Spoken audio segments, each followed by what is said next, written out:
Perayaan Idul Kurban menjadi alegori syarat makna bagi manusia.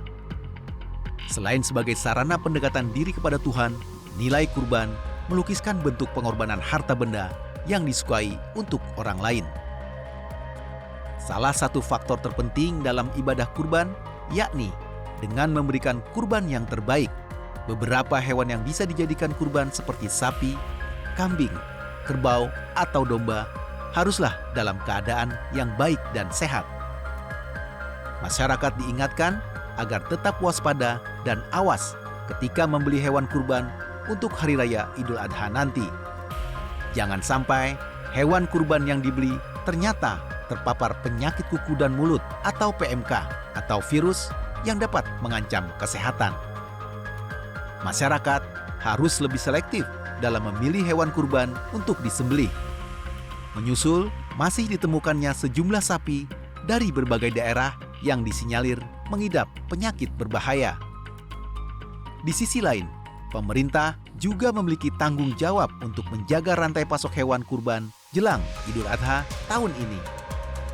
PMK ini kan penyakit yang dialami oleh hewan beberapa tahun yang lalu sehingga mengganggu pasokan sapi dari daerah timur. Belum lagi kondisi mengangkutnya yang sangat terbatas. Saya berharap bagaimana kondisi Idul Adha yang akan datang itu tidak terganggu dengan hal tersebut. Dan sekali lagi harus kita antisipasi kondisi PMK, kemudian transportasi, bagaimana mengantarkan hasil ternak ini agar bisa dipasoki seluruh Indonesia, terutama di Jawa.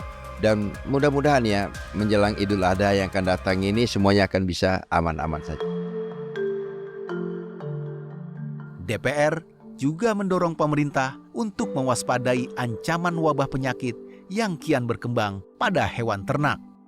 Kementan harus mengawal hingga ke wilayah pelosok untuk memastikan tim kelayakan dan kesehatan hewan kurban ada di setiap daerah. Sekarang penyakit juga sudah banyak, sekarang bermunculan yang baru namanya LSD, dan antraks juga sebetulnya belum usai, kemudian PMK juga belum zero case, kemudian itu tadi yang baru LSD, dan memang harus ada upaya cepat dari pemerintah.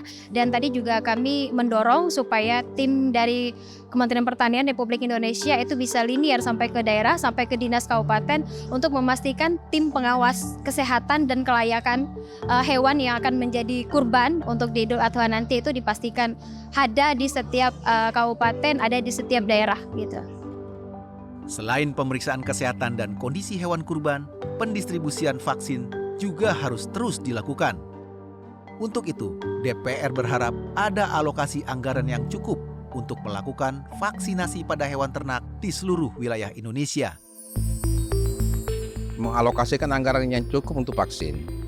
Jadi tidak ada alasan bagi daerah-daerah yang calon hewan kurban itu tidak divaksin. Karena hampir seluruh daerah kami sudah kirimi untuk vaksin-vaksin itu, tinggal pelaksanaan di daerah itu, dan saya yakin di daerah sudah dilaksanakan. Nah, dengan demikian ada riwayatnya sapi itu.